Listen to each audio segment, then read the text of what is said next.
Good afternoon, everyone, and welcome to our Humanity in War live stream series, bi-weekly event held here at the American Red Cross, where we sit down with experts and practitioners to discuss international humanitarian law issues. Today's issue is cyber warfare.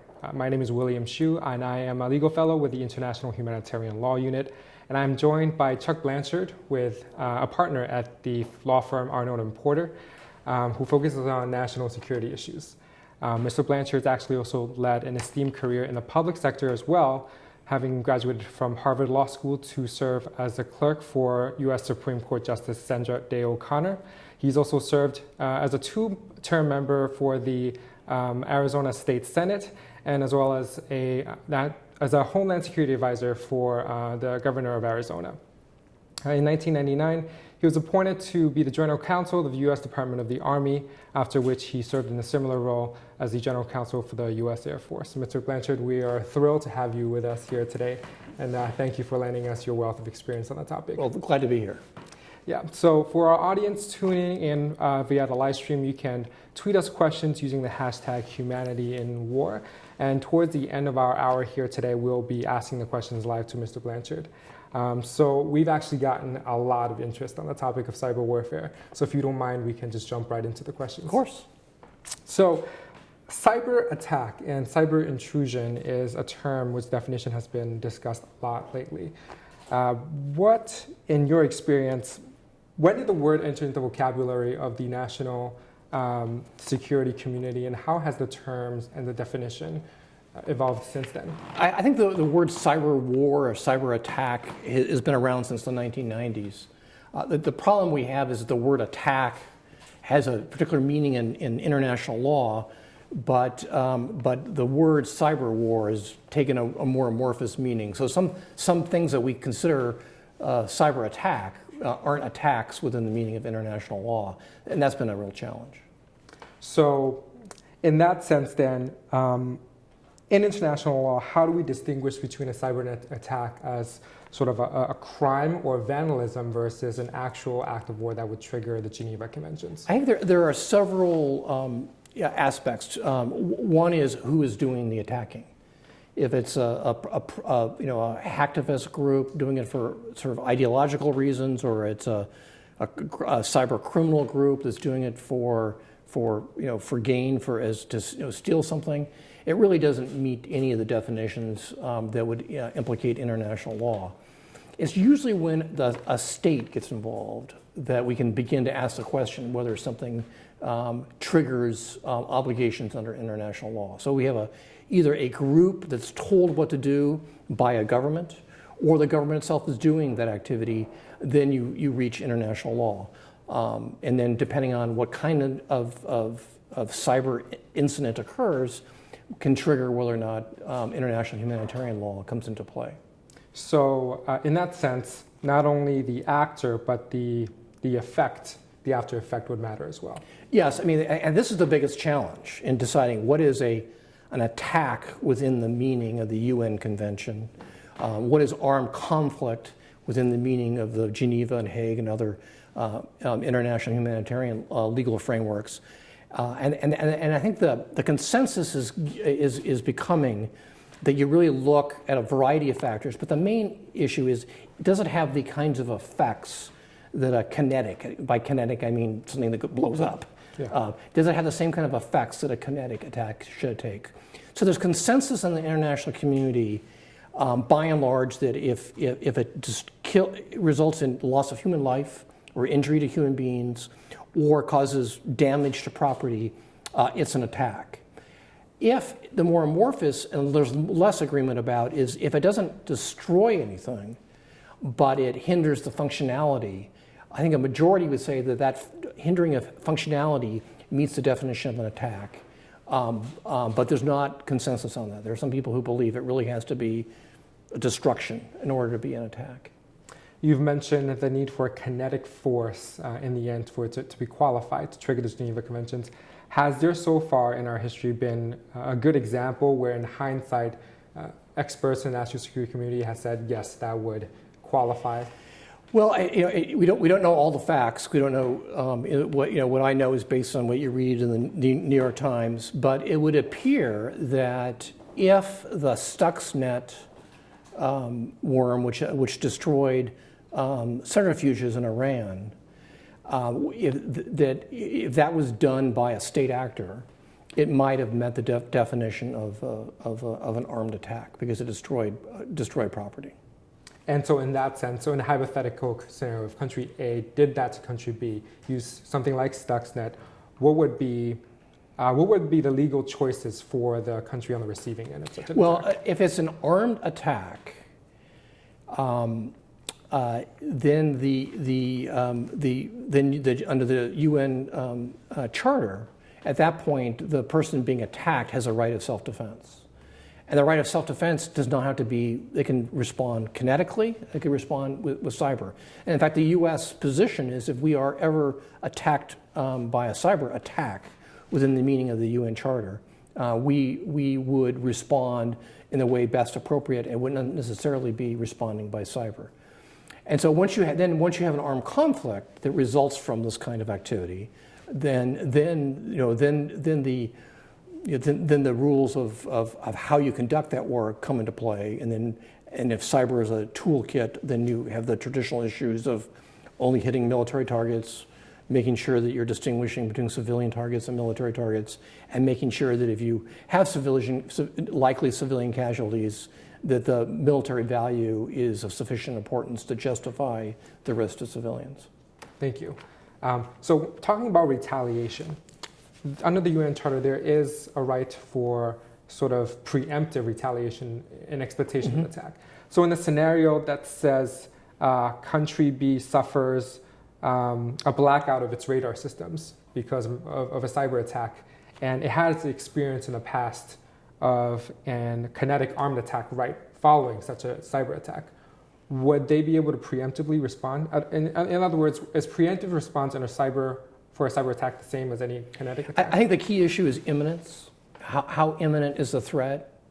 And I think if they can attribute the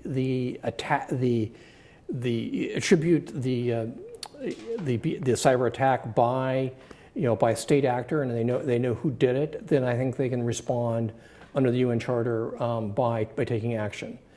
If it's not imminent, then that imminent right of self-defense, preemptive self-defense, does not enter in. So you bring up the issue of attribution, which is again a really interesting and relevant topic to cyber warfare because it's so hard to pinpoint where the attack is originating from. So can you talk a little bit about the developments in that area since then? How are our capabilities as far as determining who is attacking at this point? And does country B, where an attack is originating from, have any legal obligations to the victim country as far as rooting out the attacker? Well, there's sort of two different issues. One is the attribution, and attribution is both a technical issue where it's very difficult to detect, and so we're developing more tools to help us really track where the attack's ultimately coming through. And sometimes that's because we learn the sort of way people behave, and so we can detect them that way. And the other is just through normal intelligence sources. Much like if there's a bomb that goes off, we use all our full intelligence sources to try to attribute that attack to a state actor or to a group. The same intelligence tools can be tried to be used to attribute. But it's a lot more difficult in the cyber world than it is in the kinetic world. And then in terms of the obligations of a country, I think one of the biggest challenges is if you have group X or even country X that uses country B as a launch point for the attack. What are the obligations of country B? And the obligations of country B are to take efforts to stop it. And if they can't, or they're unable, if either they won't or they're unable, that may allow the country that's attacked to take actions in the country B in order to stop that attack. Doesn't mean they can attack country B, but it means that they could, for example, take actions that may result in the destruction of a server in country B. So in a cyber context, this rule of unable or unwilling to stop actually has a lot of force, because in the kinetic world, that tends to be only applicable if you have a country that literally cannot control its own borders. And so, for example, that was one of the justifications that could have been used, wasn't used, but could have been used to go against Al-Qaeda in Afghanistan. It ultimately was because they were unwilling, but even if they were unable, we could have taken actions in Afghanistan to go after Al-Qaeda. In the cyber world, even in complex industrial countries like in Europe or in the United States, we may be unable to stop an attack that's occurring on our soil against another country. So this issue of unable and unwilling can have a lot of import in the cyber world, which raises a lot of issues about sovereignty that a lot of people are now discussing, whether we're comfortable with such a loose use of this principle. Thank you. And as another reminder to our live streaming audience, you can use the hashtag #HumanityInWar to tweet us questions for us to ask later in the hour we have. And so just to switch gears really quick, you mentioned earlier that the actor must usually be a state in order to trigger humanitarian law issues, to trigger the Geneva Conventions. So is there the equivalent of a non-international armed conflict for cyber warfare where a group instead of a state is primarily responsible? Yes. I don't think we've seen it yet, but you could imagine, right now we see non-state actors acting in sort of as criminals or as activists. But you could imagine a group like Al-Qaeda or the Taliban using a non-state actor using cyber techniques as a way to fight, and that could create a non-international conflict. And so when most international scholars talk about cyber, they talk about it in the frameworks of international conflict, state against state, or non-international conduct, which would be domestic. I think in the domestic context, so far it tends to be more of a law enforcement problem, but I can imagine in the future that a group may decide that the most powerful tool they have is cyber and not bombs. And so several international tribunals have sort of interpreted what a non-international armed conflict involving a non-state actor to be one of the requirements to be organization. So they have to have a command structure, the ability to procure weapons. But with cyber warfare, that capability is not really the same, correct? We could have a very amorphous, loosely affiliated group of people scattered across the world conducting an attack that ends up with significant kinetic damages. So do you think with the evolution of cyber warfare, that definition has to change? I'm not convinced it needs to, because yes, they can do a lot of damage, but there's the laws of war are not the only laws that are applicable, and so I could imagine that until the other tools such as traditional law enforcement become not effective, I'm not convinced that you need to certainly call it an armed conflict. Because remember, if you call something an international armed conflict, you're not just saying that you're fighting solely on the cyber battlefield. You're also fighting kinetically, and it has consequences that are pretty significant. And so I don't think we want to rush to create an environment where we're going to be too quick to call something a non-international conflict for a group that's not organized, because that has consequences that would allow, for example, belligerents to be targeted and killed.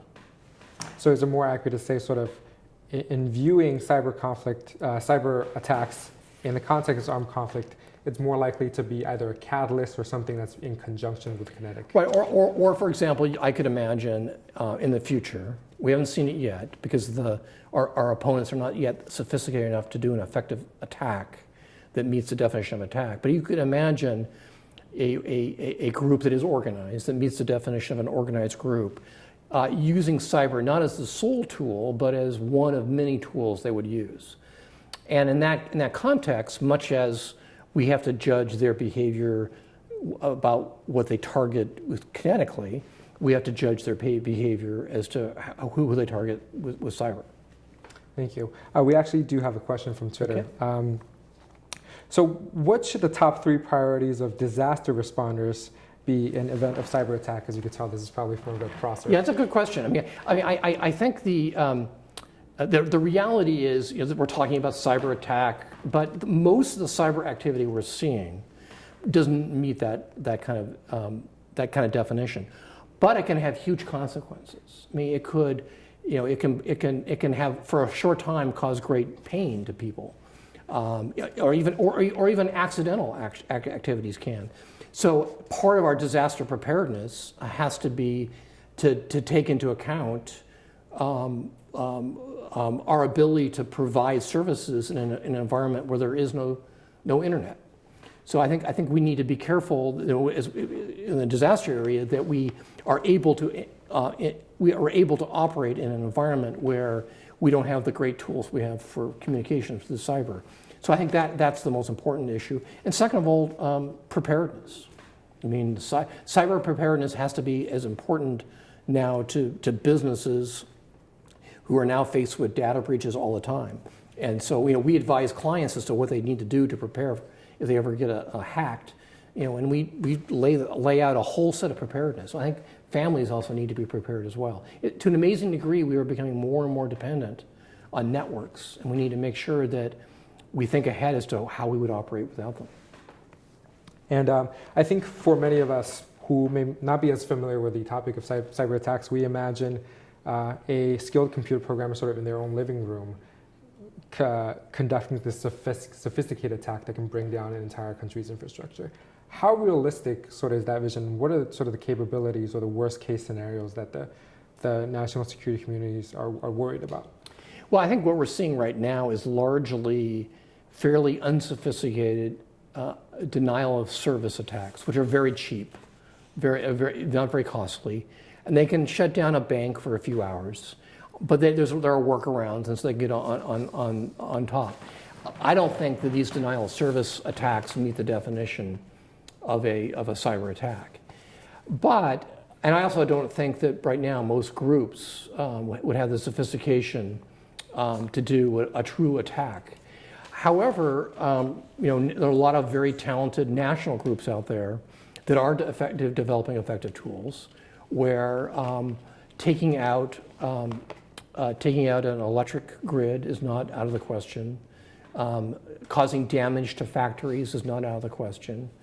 And so I think it's a theoretical possibility. It hasn't happened yet in a way that we at least have observed, but it's at least not an unrealistic option to happen. But right now, I think you're looking at state actors that would have the capability, not private groups. And so that's a good thing, because that means that the normal rules of deterrence and the fact that the countries that have these tool sets also are interdependent with us economically. So it would, for example, if the Chinese were to take out our electrical grid systems that would hurt our economy, that would hurt them as well. And so there's I think it's only if we're engaged in a real no-kidding conflict that you would see these tools being used. As a follow-up to that and attacks on infrastructure, many of the targets of cyber attacks are that, right? Infrastructure, electric grids, our internet capabilities. Because these targets are so dual use, if you will, electric grid powers both the Pentagon and the hospital, what sort of law of war issues do you see, and how does that impact how would that impact targeting decisions or collateral damage issues? Yeah, I think there's sort of three sets of targets. One set of target, which are the purely military, are clearly good targets, and as long as you don't have collateral damage to civilians, and it's unlikely you would, they're going to be legitimate targets. So, for example, efforts that sort of pinpoint air defense systems. Take an air defense system with cyber, you're not going to affect the civilians, and so proportionality doesn't enter in. On the other extreme, you have what I call purely civilian targets. I would say, for example, the banking structure of a country, the financial sector, has very little military value. It's not really true dual use. So an attack there, I think, would violate the principle of distinction. But that leaves a lot of other infrastructure, electrical grids, telecommunication systems, the internet itself. And there, I think the issues of proportionality enter in. And what international law says is that if you're going to attack a target, that is dual use, that is a legitimate military target, but that's not the end of the question, not the end of the analysis. The next part of the analysis is, what's the value of the military target?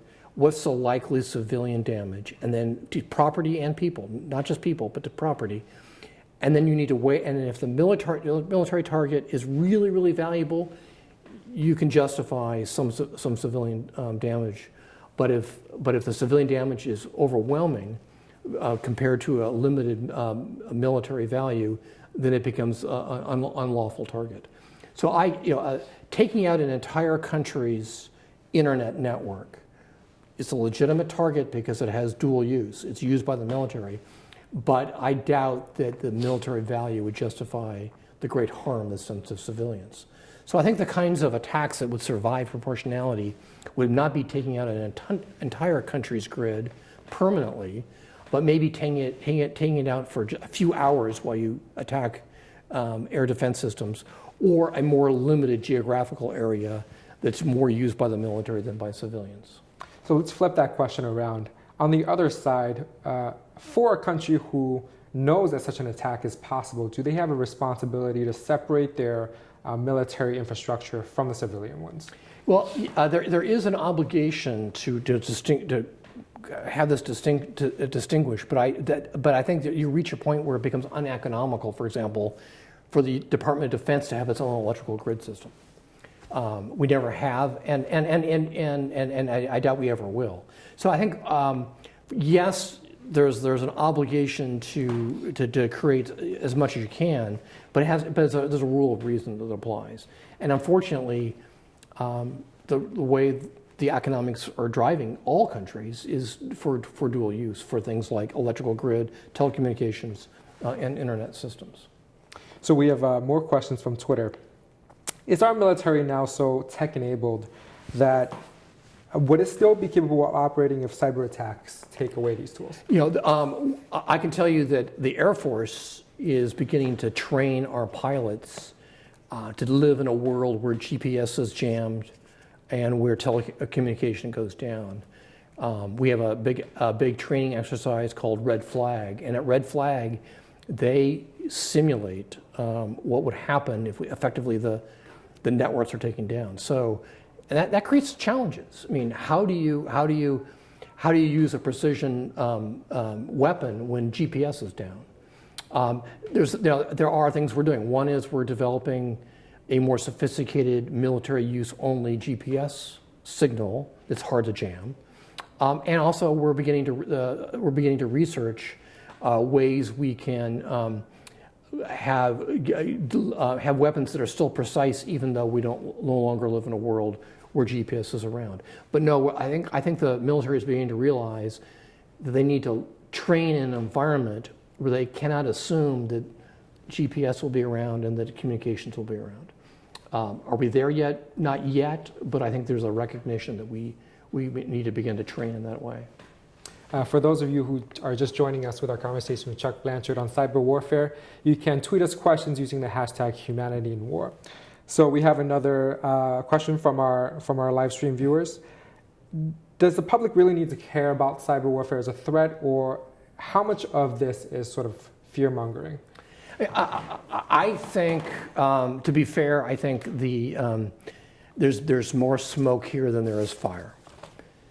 I do think that militaries need to be able to be prepared if they're fighting near peers to understand that cyber could be a weapon of choice. But I think that the most common problems we have with cyber now don't reach the level of warfare. They're just good old-fashioned crime, which is the breaches we see, the hacks we see, and that is probably a larger concern than cyber warfare. And then governments, the biggest concern they have is not with cyber attacks, but with cyber espionage. And that does not violate the laws of war. Espionage has a long tradition. So I think for governments, cyber espionage is really the most important issue. For the public, I think cyber crime is the biggest issue. But in the future, we need to be prepared that if there's a armed conflict between a sophisticated state, that cyber could very well be a tool. And we need to talk as an international community now about what the rules are that apply to make sure that governments don't willy-nilly start taking out civilian infrastructure. I mean, you can imagine that, for a sophisticated country like the United States, our financial infrastructure is a huge target, but it's also a very civilian target. And so we benefit from a rule set that says that that's off the table. So we need to discuss it internationally to make sure we have a rules of game that apply the rules of laws of war to cyber conflict. I think, Mr. Blanchard, your previous answer regarding cyber preparedness was very relevant to the audience. One of our specific viewers, Carly, is asking, in terms of lay people, what can they do to protect themselves, individual civilians, from cyber attacks? How can they be cyber prepared, if you will? Yeah, and again, I think they need to be prepared mainly against cyber crime. Hopefully they're not going to be a target of a cyber warfare attack. Right. But the same tools that are being applied, is for ideological reasons, also could be applied to them to steal their money. And it really is some simple stuff. I mean, I would say number one rule: make sure your antivirus software is current and updated, and make sure you have a program that does it every time. Make sure that your Windows, if you have a Windows computer, or your Mac, if you have an Apple computer, are updated, because they're constantly filling in holes that are discovered. So that's the basic. The other thing is, unfortunately, the biggest enemy of cyber protection is not the machine, it's the human. The biggest way in which people get into your computer is not through some gee whiz technical tool. It's by taking advantage of what they know about you, social engineering. And criminals have gotten very sophisticated. They read your Facebook page, they find out who your friends are, and they will mimic an email from a friend that may very well include an embedded video or picture that will launch a malware. So I think being very cautious about opening anything you get, even if it looks like it's from a friend, is going to protect you. Again, I think the biggest problem we have is, again, not with the machines, but with people. And the adversaries, which again right now are largely criminals, are getting more and more sophisticated in how they attack and get into your computer by using, mimicking friends of yours. So going back to sort of IHL issues, Leah, one of our viewers, wants to know how does difficulty with attribution impact accountability for possible breaches of IHL? It's a huge problem because for two reasons. If there's an attack that causes damages to civilians, that would be a war crime if it was done by a state actor or by an organized domestic group. If you can't identify who actually did the attack, you can't initiate an ICC proceeding or other proceeding to otherwise hold a country accountable, or the people who did it accountable. And countries that are faced by this attack can immediately launch effective countermeasures if they don't know who's doing the attacking.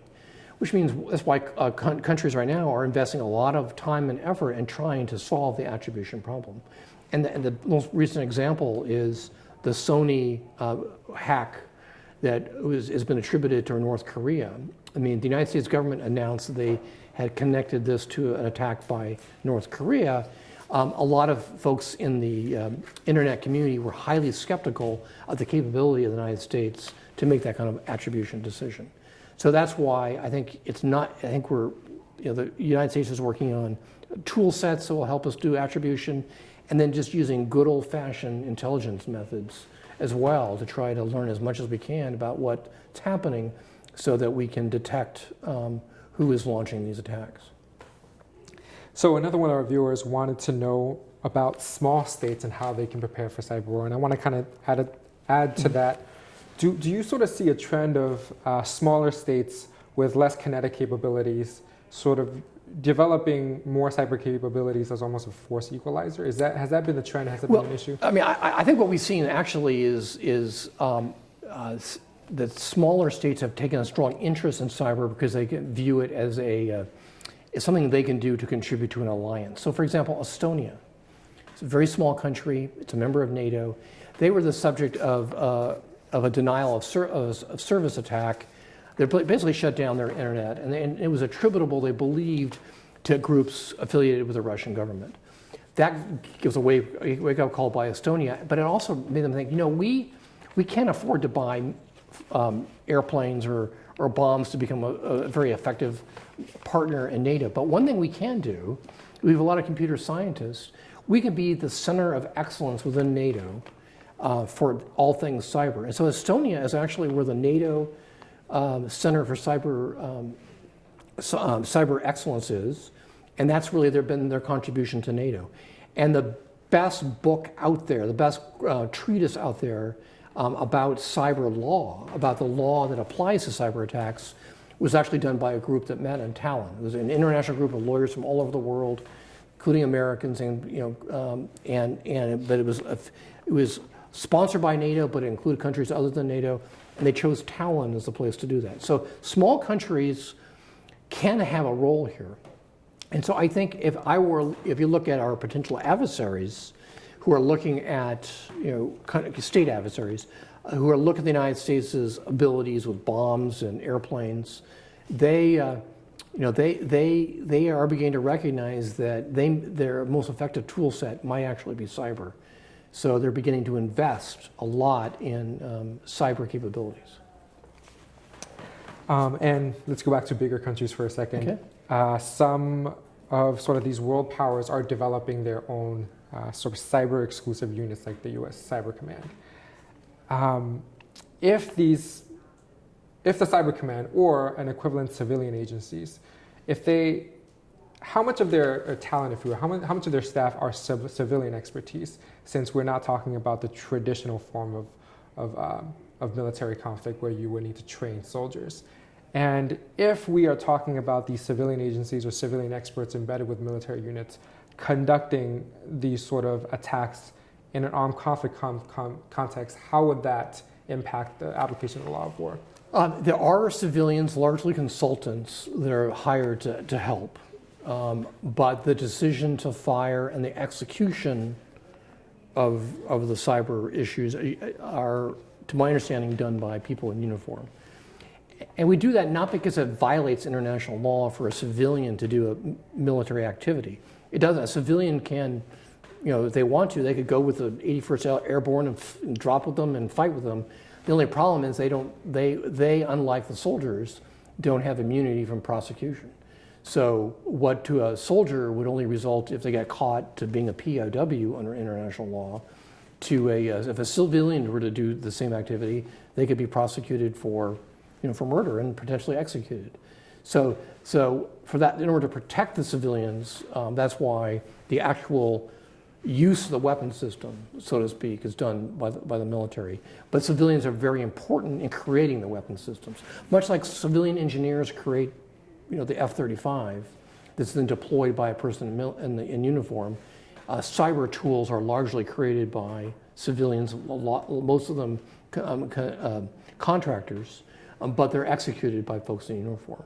And the military is also beginning to develop, from day one, cyber expertise within the force. Much like they have space expertise that they've developed, they're developing cyber expertise by taking young officers and young enlisted people and making sure they have the training in order to be effective in this realm.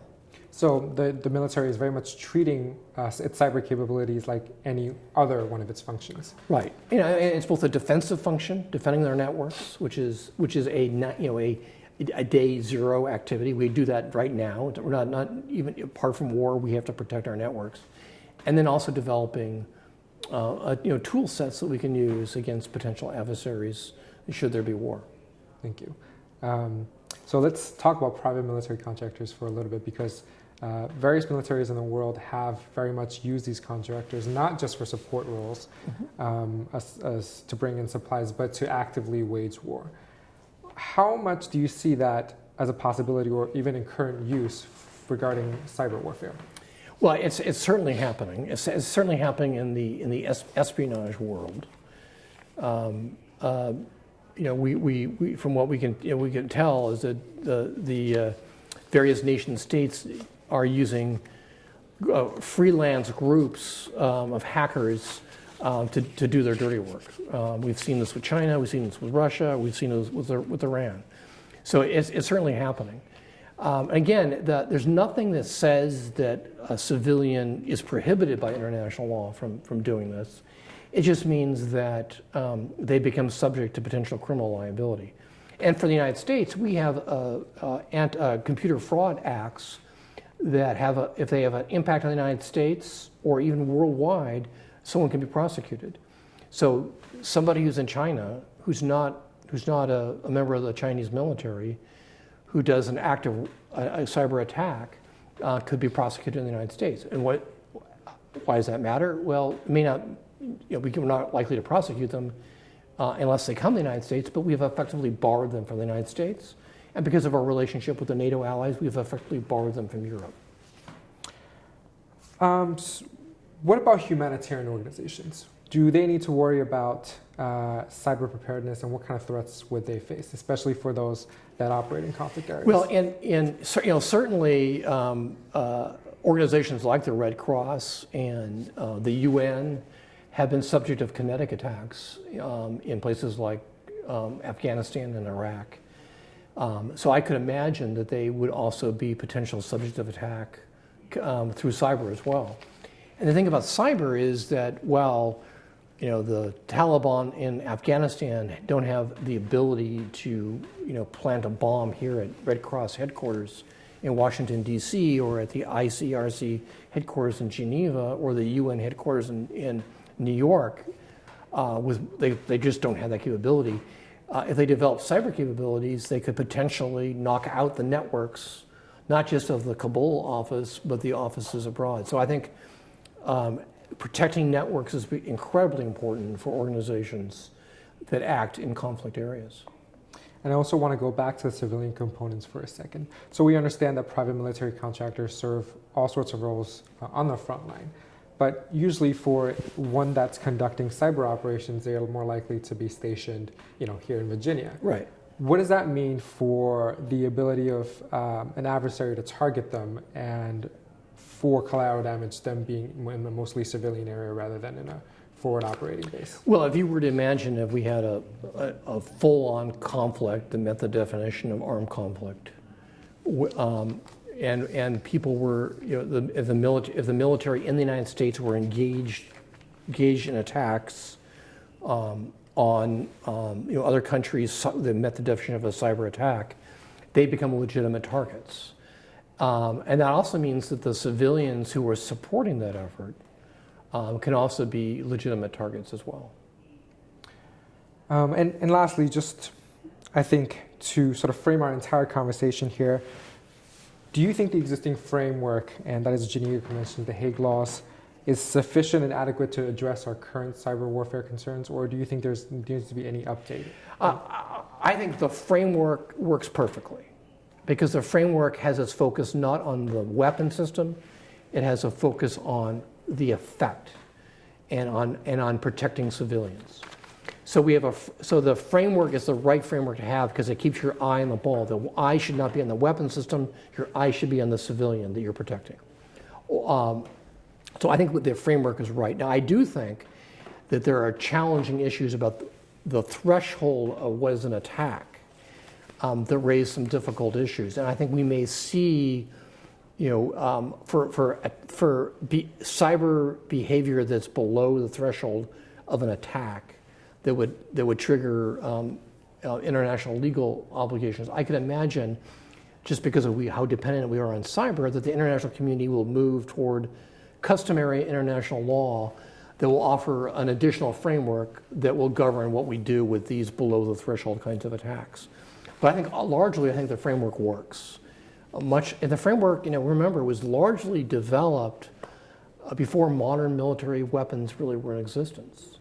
And I think that framework has worked very, very well because it was not designed to be focused on the weapon system, but focused on civilians. But there are some unique issues that we're going to have to resolve. And the way we resolve them is either by agreement or by the way we behave in the international world. And we're just getting a few more questions from our online viewers now. And we already sort of touched on this, but what, if you will, is our worst case scenario for regarding a cyber attack? I think, from the point of view of the military, it'd be an attack that would take down our ability to detect.